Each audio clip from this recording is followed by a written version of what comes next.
Ex-presidente Michel Temer e o ex-ministro de Minas e Energia, Moreira Franco, foram presos nessa manhã pela Força-Tarefa da Lava Jato. Os mandados foram expedidos pelo juiz Marcelo Bretas, da Justiça Federal do Rio de Janeiro. As prisões teriam sido pedidas baseadas em informações do delator José Antunes Sobrinho, dono da Engevix. José Antunes alegou ter pago R$1 milhão em propina, intermediado pelo coronel João Batista Lima Filho, com o conhecimento dos acusados. A Engevix fechou um contrato em um projeto da usina de Angra 3 e o caso pode ter ligação com essa obra. Com o repórter Welson Kalinowski, vamos saber como essas prisões repercutiram no Congresso. Boa tarde, Welson. Boa tarde, Thalita. Boa tarde, Maria Amélia. Boa tarde aos presentes. Boa tarde, foi uma prisão feita por volta das 11 horas da manhã, Thalita. E segundo testemunhas, teve áreas assim de operação de cinema. As informações é que Michel Temer estava no seu automóvel, se locomovendo por uma rua de São Paulo. Já tentavam encontrá-lo desde terça-feira, mas não tinham certeza de onde ele estava, não encontravam ainda em casa. Daí, carros da Polícia Federal interceptaram o carro de Temer numa rua de São Paulo. Os agentes da Polícia Federal tomaram, então, o carro e conduziram ele para o aeroporto de Cumbica, onde ele fez exame de corpo de delito. Foi encaminhado para a Polícia Federal no Rio de Janeiro, deve estar chegando nesse momento, desembarcou agora há pouco no Rio de Janeiro. Da mesma forma, Moreira Franco, Wellington Moreira Franco, que foi ministro de Michel Temer, de Minas e Energia, e no caso, foi preso no Rio de Janeiro, já está por lá também. O mandado de prisão, como vocês informaram, foi do juiz Marcelo Bretas, que é da 7ª Vara de Justiça Federal do Rio de Janeiro, e foi uma prisão no âmbito da Operação Radioatividade da Força-Tarefa da Lava Jato, que investiga uma série de conexões de corrupção e lavagem de dinheiro envolvendo propina a partidos, né? No caso, o antigo PMDB, atual MDB. Também foi preso João Batista Lima Filho, que é amigo, braço direito, segundo alguns, é apontado ainda como operador financeiro de Michel Temer, numa série de questões envolvendo corrupção em São Paulo, no Rio de Janeiro também. E olha só como é que foi. Foi feita uma investigação relacionadas, como vocês já informaram, relacionada às obras da usina nuclear de Angra 3, no Rio de Janeiro. A prisão teve como base a delação de José Antunes Sobrinho, que é dono da Engevix. O empresário disse à Polícia Federal que teve que pagar R$1 milhão em propina, a pedido do coronel João Batista Lima Filho e também de Moreira Franco, com conhecimento o tempo todo, até com reuniões no Palácio do Jaburu, a partir de 2010, quando o Temer era ainda vice-presidente da República, aqui em Brasília, né, no Palácio do Jaburu, com reuniões pessoais, ficou acertado o pagamento desse R$1 milhão e parte desse dinheiro foi meio que maquiado. Eles usaram uma reforma, aquela famosa reforma do imóvel da filha de Michel Temer, a Maristela. Foi usado para maquiar, para disfarçar aí o pagamento dessa propina. Com isso, o juiz Marcelo Bretas juntou uma série de fatos, provas, né, além da delação, e mandou prender, além do Moreira Franco, do Lima Filho e também de Michel Temer, ainda outras 7 pessoas. Foram 10 mandados de prisão, a maioria de caráter preventivo, quando não há prazo determinado para que eles sejam soltos, né? Tanto que o advogado de Michel Temer chegou a comunicar que não sabe o que fazer ainda, porque não tem as informações precisas sobre o que encaminhar para fazer, de repente, um pedido de habeas corpus. Vai conversar com o cliente, entender esses fatos para poder falar a respeito. Até porque Michel Temer, ele é investigado em 9 casos de corrupção. Ele tem 9 indiciamentos, né? Então, é algo bem complexo até para os advogados poderem trabalhar, Thalita. Welson, como que essa bomba caiu no Congresso? Porque, inclusive, Moreira Franco é sogro de Rodrigo Maia, presidente da Câmara. Pois é, né? Essa informação, o Rodrigo Maia, pelo menos eu fiquei até agora há pouco no Congresso Nacional, agora são 3h05 da tarde, batemos os ponteiros, né, Thalita, agora, ao vivo. Eu fiquei no Congresso até por volta de 2h45 e corri para cá para fechar o VT para o seu jornal, que vai ao ar a partir das 7 da noite. Até então, nenhuma palavra de Rodrigo Maia, né? Quem veio falar, aliás, também nenhuma palavra de qualquer parlamentar do PMDB, do PSDB, ninguém da antiga base do governo de Michel Temer, ninguém. Apenas partidos de oposição.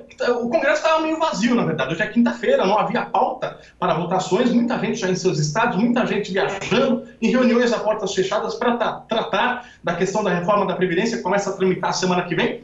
Pouca gente apareceu. Algumas lideranças que ainda não tinham pego o seu voo foram encaminhadas rapidamente para o Congresso para falar a respeito. Eu falei, por exemplo, com o Henrique Fontana, que é deputado do PT do Rio Grande do Sul, Jandira Fegali, do PCdoB do Rio de Janeiro, líder da minoria na Câmara dos Deputados. Falei ainda com o Ivan Valente, do PSOL de São Paulo, que estava já indo para São Paulo, deve ter chegado já a essa hora, também, e também com o Alessandro Colombo, do PSB do Rio de Janeiro.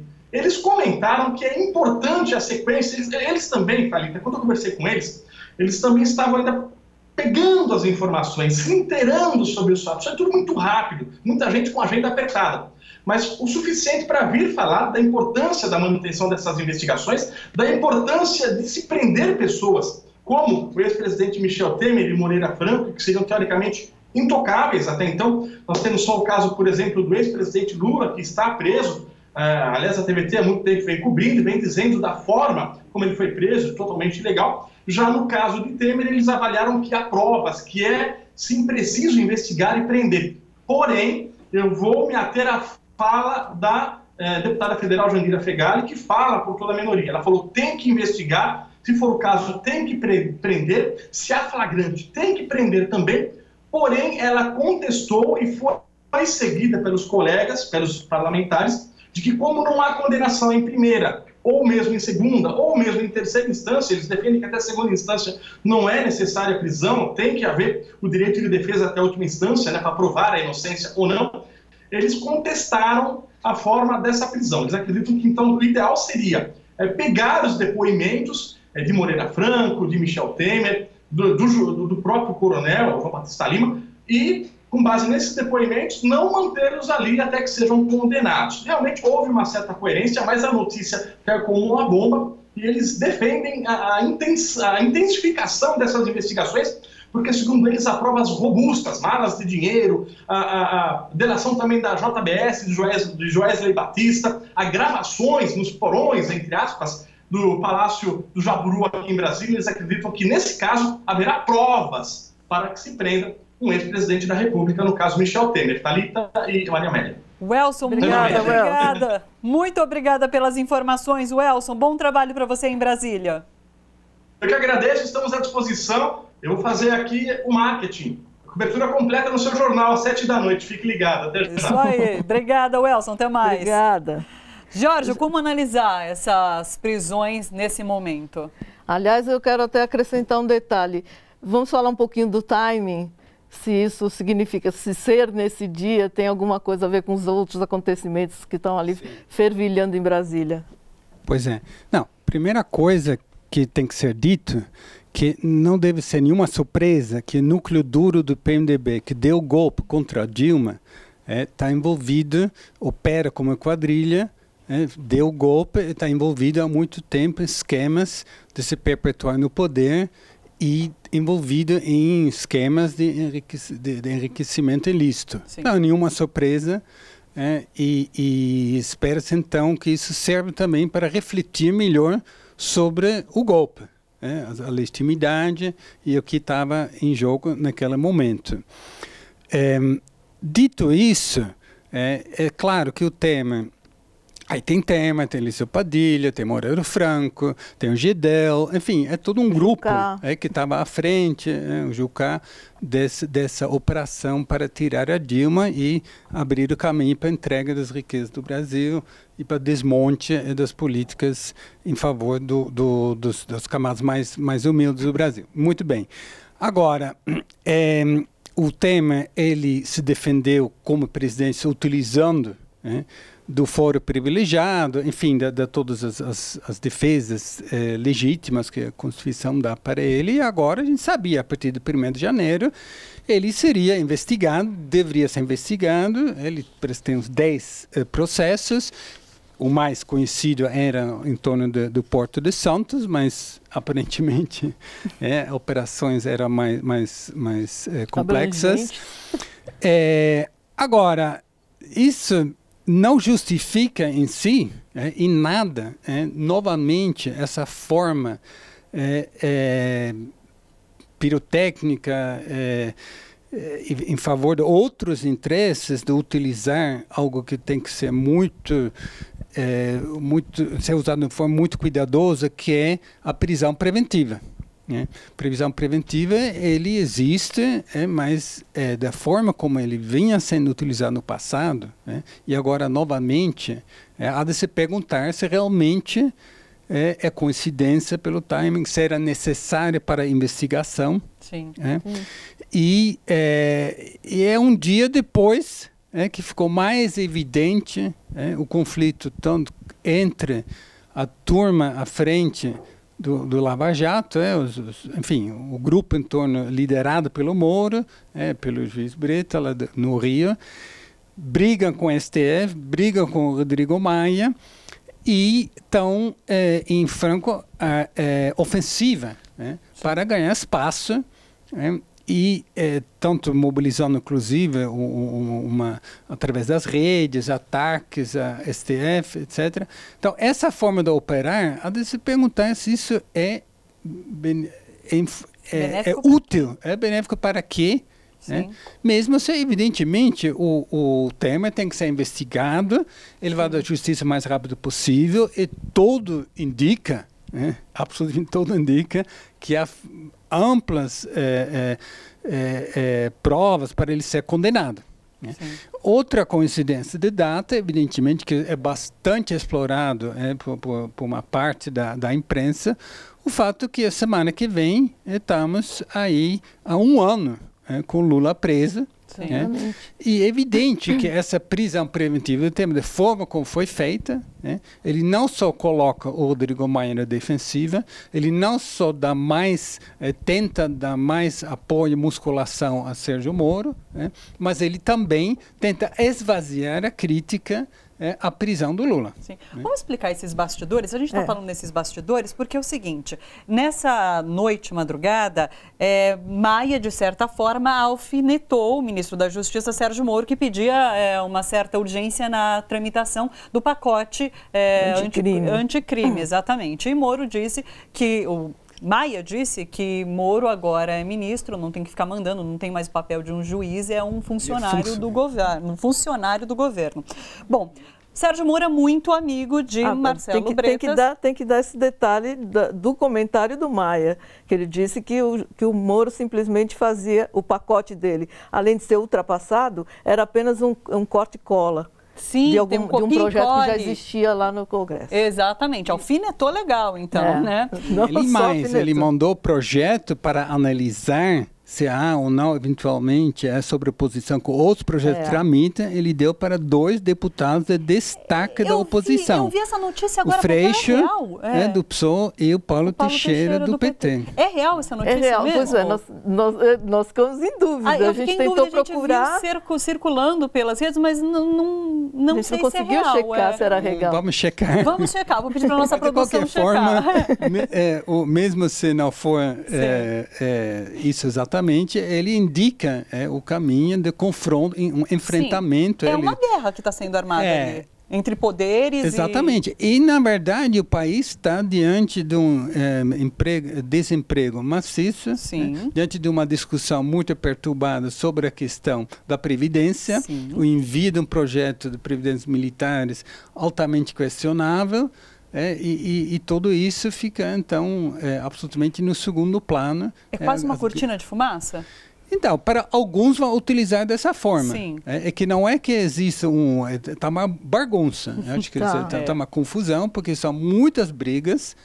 Não é que tem alguém que está orquestrando para chegar a um determinado lugar. Alguém quer se fortalecer no governo com a pauta dele, o Sérgio Moro. O Paulo Guedes quer que isso tudo se abafe o mais rápido possível para poder avançar.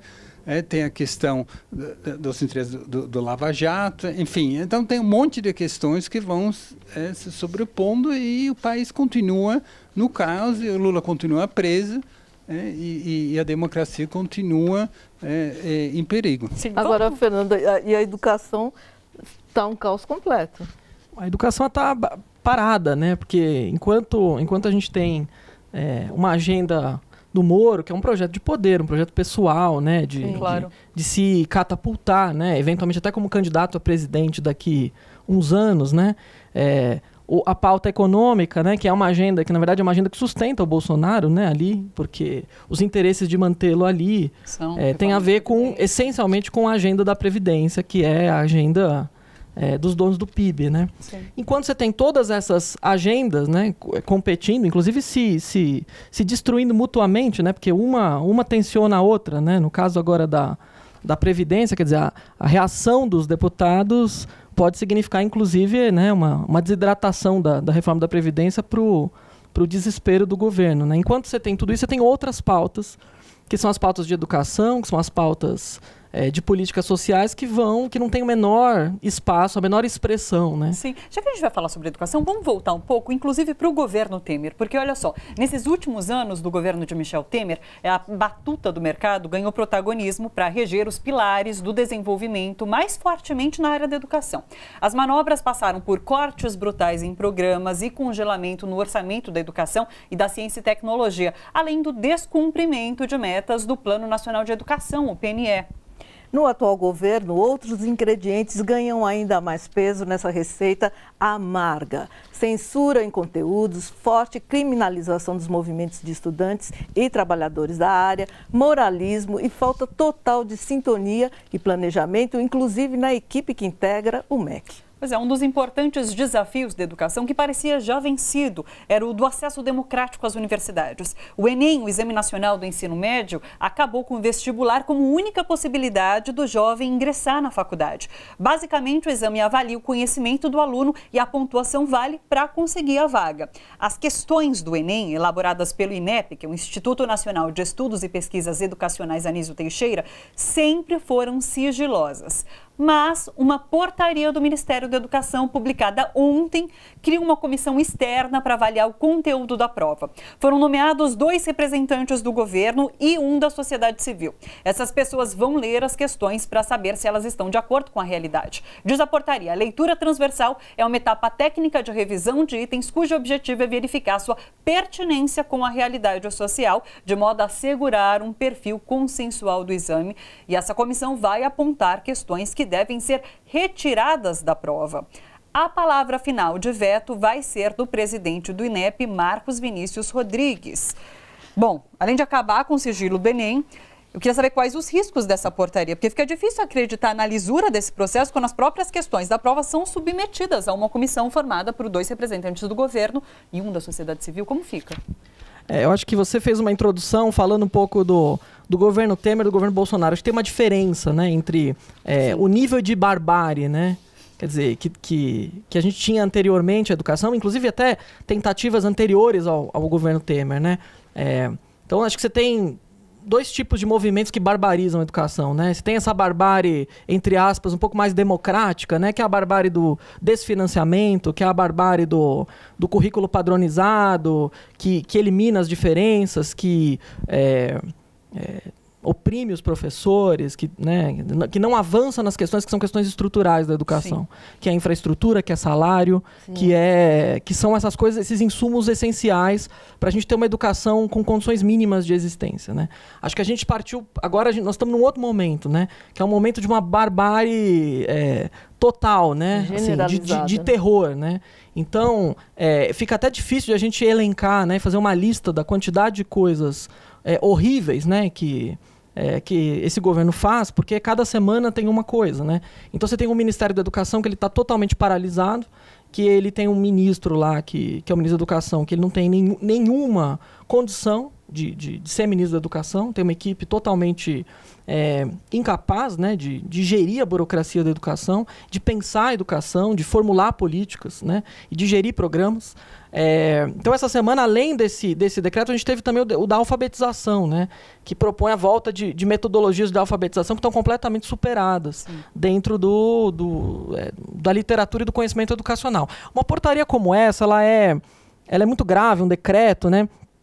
Porque, assim, o Enem, ele é um patrimônio nacional, né? Existem muitas críticas em relação ao Enem, ao formato, ao fato de ele estimular a competição, estimular uma série de coisas. Mas é fato que o Enem, ele muda a dinâmica, a forma do acesso ao ensino superior.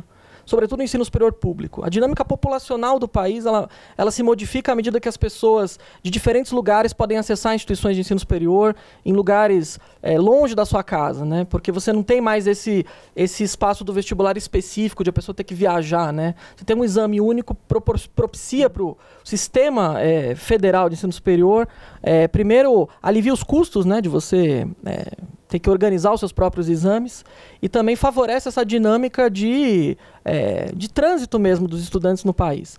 Então, quando você interfere, né, num exame como esse, você tem que ter em mente que você, na verdade, está interferindo com uma coisa que já está consolidada como política pública, como é uma tecnologia, né, o Enem. Então, assim, não é possível você simplesmente interferir em etapas do processo, por exemplo, no sigilo do processo. O fato de o Enem ser feito por vários especialistas que produzem as questões, depois você tem uma comissão que valida as questões, então você tem processos de sorteio, processos de formulação dessas provas que são totalmente descentralizados, de maneira que não tem uma pessoa que controla o processo e que quebra o sigilo. Não existe isso, né? Quando você cria uma comissão, você primeiro viola uma questão tecnológica que está relacionada à produção do exame, à oferta do exame. E você viola naturalmente o exame como patrimônio da sociedade brasileira, né? Então é um tipo de política que, para você mexer, que para você violar, isso não se dá sem consequências, né? Sim. Então, de fato, é uma coisa extremamente preocupante. Sem contar, assim, como isso vai se dar, né? Porque muitas dessas barbaridades que esse governo faz na educação, a gente não tem nem condição de prever, né? Uma vez que as coisas são assinadas, o que vai ser depois, porque não se tem qualquer previsão de consequências. Sim. Sobre Agora, as coisas. deixa eu te perguntar uma coisa. Saiu no Diário Oficial a exoneração de mais de 13 mil cargos ligados a universidades federais, tudo isso. Isso é um decreto Bolsonaro. O que significa isso exatamente? Bem, as informações que eu tenho são informações assim, muito precárias, porque, na verdade, eu trabalho numa universidade federal, como o meu colega aqui ao meu lado, na mesma universidade, campi diferentes, e as universidades foram pegas de surpresa, né, com a medida. Então, na verdade, ninguém sabe o quê, né? Então, na verdade, a gente está falando de funções gratificadas de coordenação de curso. São funções, em geral, de remuneração muito baixa, né, para professores e professoras que acumulam funções de administração. Além das funções que nós já temos de ensino, pesquisa e extensão, o tripé universitário, funções de administração, né? Então, coordenação de curso. Eu, por exemplo, tenho uma dessas funções, eu sou coordenador de curso, né? Então, é uma função, é alguma coisa como entre 700 e 800 reais. É disso que a gente está falando. Mas tem funções gratificadas de 300 reais, de 400 reais, em vários setores, em várias partes do serviço público. Porque, de fato, isso é uma responsabilidade. Um coordenador de curso ele tem algumas responsabilidades administrativas diferenciadas em relação a um professor, como eu fui antes de ser eleito coordenador e como deixarei de ter assim que não for mais coordenador, porque essas funções elas são funções rotativas, né? E não estamos falando de gratificações que permanecem, né? Essas gratificações não são incorporadas no salário. Sim. Então, na verdade, o decreto foi, eu não sei exatamente se foi um decreto, mas é uma medida que veio do Ministério da Economia para o MEC. O MEC mesmo não sabia, e acho que ainda não sabe, dizer que cargos são esses, aonde são. Então existe um discurso um pouco difuso, né? Que é esse discurso até um pouco abstrato, né? Vamos combater privilégios, mas ninguém sabe, na verdade, que privilégios são esses e que montante é esse, né? Essa questão que você disse sobre a falta de, de certa forma, de competência do ministro para lidar com a pasta, a gente vê muita troca de farpas, muita briguinha em Twitter, por exemplo, Olavo de Carvalho brigando com o Ricardo Velez, e em todas as instâncias do governo, em todas as pastas parecem que tem um pouco disso. As pessoas ficam se alfinetando e não apresentam propostas concretas para a construção de um país melhor, para a construção de políticas na área da educação, para construções... Mesmo o Jorge é professor de Relações Internacionais, a gente viu agora Bolsonaro nos Estados Unidos e o chanceler, matéria da Folha de São Paulo, dizia que ele teve um chilique porque Eduardo Bolsonaro estava lá na sala com Trump e não o próprio chanceler brasileiro. Então, a gente vê que é tanta confusão e nada de de construtivo, nada, nenhuma discussão, nenhum debate que leva a construção de uma política de fato. Agora, lá nos Estados Unidos, Bolsonaro soltou no ar uma frase que para mim marcou demais, que foi o seguinte: nós não estamos construindo nada ainda para a população brasileira, porque primeiro nós temos que desconstruir tudo que foi feito até agora. Serão 4 anos de desconstrução, né? Quer dizer, o que vai sobrar depois disso, Giorgio?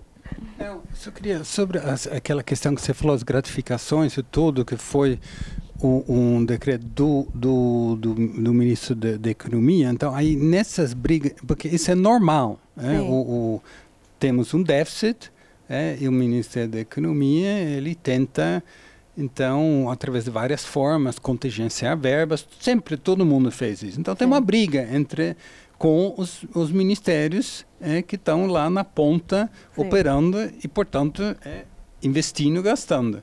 Mas cabe ao ministro da Educação defender a sua pasta. Ele não pode ser pego de surpresa e o ministério nem sabe exatamente como operacionalizar. Então, esse é outro exemplo do que está tão preocupado com as brigas internas, com a turma do Olavo, etc. Mas, enfim, essas coisas, veja, isso é o quadro de casos que a gente está vendo agora. Né? Vamos pensar que isso, de certa forma, tanto o Paulo Guedes como os militares, eles vão dar uma enquadrada, porque é impossível você governar durante 4 anos desse jeito. Então, pode-se ainda dizer que as pessoas estão... Porque tem muita gente com pouquíssima experiência da administração, a própria base eleitoral no Congresso, PSL, tudo com pouquíssima experiência. Então, assim, pode ser que daqui a alguns meses as coisas vão ficar mais ajeitadas, porque o Paulo Guedes sabe exatamente onde ele quer chegar. Ele quer privatizar total, abrir para o capital internacional, os interesses do setor financeiro, agronegócio, que sustenta em última instância esse governo, ele sabe exatamente onde eles querem chegar. Então, não é que há confusão sobre o que esse governo quer. Há uma confusão inicial, porque, bem, enfim... Essa pauta ultraliberal do Paulo Guedes, ele não teria viabilidade eleitoral. Porque a gente viu, o Meirelles que falava isso não chegou, não sei, nem a 1%. Então, para essa pauta ganhar, precisava pegar carona com uma outra pauta, que é uma pauta nova para o Brasil, que é a pauta do Bolsonaro, e essa convivência cria esses conflitos. Agora, Jorge, eu queria saber a sua opinião sobre a presença do Eduardo Bolsonaro ali na sala com Donald Trump e não o chanceler ali no Salão Oval. Mas eu acho que, assim, claro, é estranho. Porque normalmente, quando você tem nessas reuniões, você tem um momento... que os dois presidentes ficam sós com seus tradutores, seus intérpretes. Mas, então, de fato é estranho, mas também a gente não precisa dar tanto valor a isso, porque se fosse só isso, estava muito bem. Não, é que o problema do ministro das Relações Exteriores é muito maior. A desconfiança de vários setores no governo e de quem apoia, como eu falei, um dos núcleos duros de apoio desse governo é o agronegócio. Como é que o agronegócio vai aguentar o ministro das Relações Exteriores que diz que a gente precisa rever a relação com a China, a relação com o Oriente Médio, que são exatamente os grandes mercados deles? Então, é uma pressão enorme de deixar Ernesto Araújo lá num cantinho dele, falando as coisas bizarras dele e vamos em frente, entendeu? Então... faz parte desse arranjo que eles criaram para ganhar e governar. Agora, veja, eles têm uma base deles. E essa base, por exemplo, hoje, voltando ao assunto inicial, essa base está se articulando nas redes e no Congresso para comemorar a prisão do Temer e transformar isso numa pauta deles, da grande mudança. Todos os políticos antigos na prisão. Lula está preso, Temer está preso, terra arrasada, nós vamos ser o novo, quando na verdade essa pauta do Paulo Guedes, eu concordo que é mais barbárie, mais radical, mas ele tem uma continuidade com o Temer, e nasce com o golpe contra a Dilma. Então, essa coisa, novidade, tem que ser...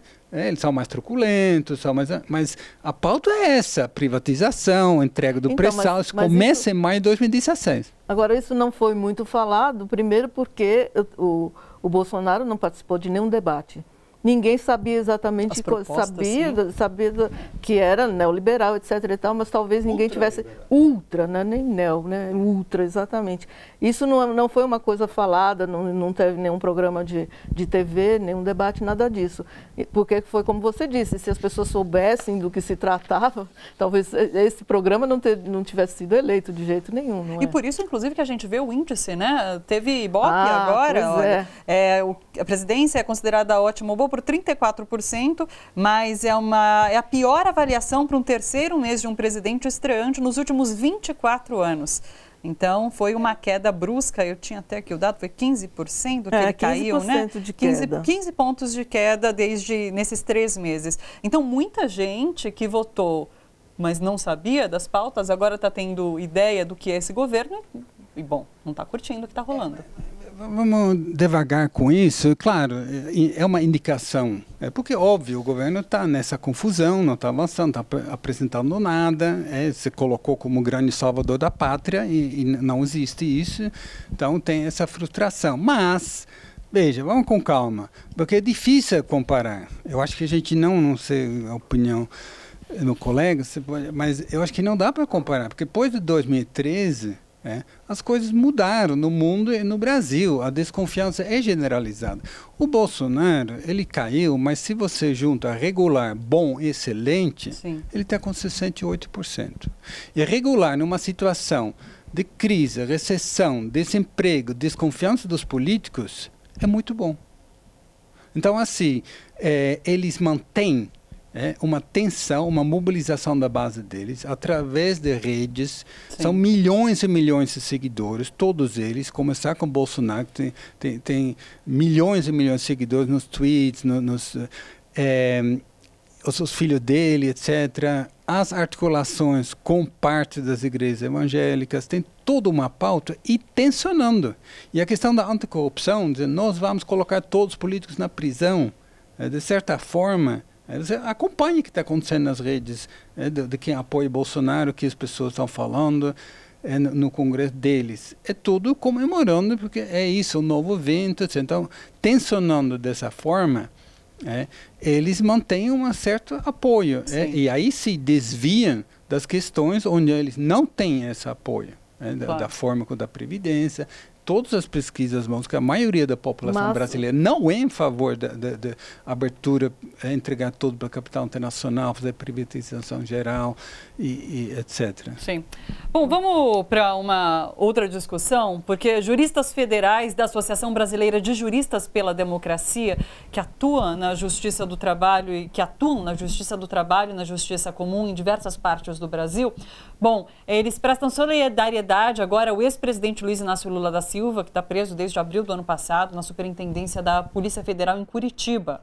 Os 12 magistrados se unem às ações do Comitê Lula Livre em defesa da liberdade do ex-presidente. Quem conversa com a gente pela web é o juiz do trabalho José Antônio Correia Francisco, da Associação Brasileira de Juristas pela Democracia, que está nesse momento na vigília Lula Livre. Doutor José Antônio, a atuação do judiciário no caso da condenação do ex-presidente Lula é bastante questionável e possivelmente um posicionamento menos controverso após quase um ano da sentença?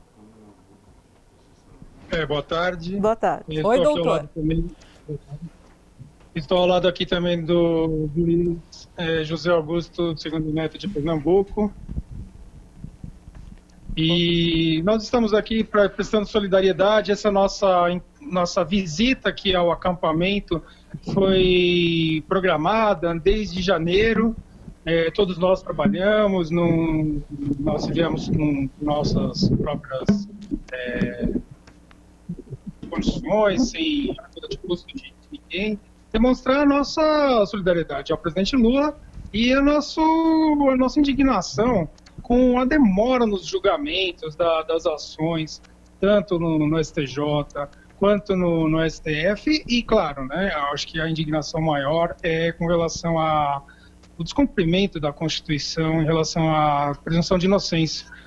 Lula e diversos outros acusados, né, segundo a Constituição, deveriam responder ao processo em liberdade. Não oferecem risco algum à sociedade, né, e não podem exercer o seu direito de falar. Lula não pôde estar presente com o velório do seu irmão, ficou pouco tempo no velório do seu neto, sabe, são coisas em sequência que nos deixam perplexos, e nós estamos aqui para trazer essa solidariedade e, de outro lado, um repúdio a essa condução totalmente peculiar e totalmente prejudicial à democracia, representada, no caso, ao presidente Lula. Hoje à noite vocês realizam um ato, mais uma discussão sobre esse Estado de Direito hoje no país, e que é questionável. Eu queria que você falasse um pouco sobre esses questionamentos que vocês vão fazer nesse encontro que acontece hoje à noite, e por que é importante botar isso em pauta nesse momento, agora prestes a completar um ano da prisão do ex-presidente Lula. Nós não viemos antes para cá por outros compromissos profissionais, institucionais de cada qual, né?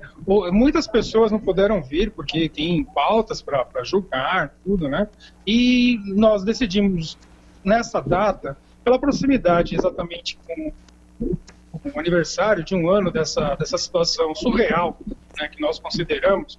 E o que nós vamos discutir hoje à noite vai ser questões acadêmicas, respeito de lógica formal, respeito da incompetência do juízo da 13ª Vara de Curitiba para julgar esse caso, e outras questões no aspecto acadêmico. Nós somos, eu e o José Augusto, somos juízes do trabalho.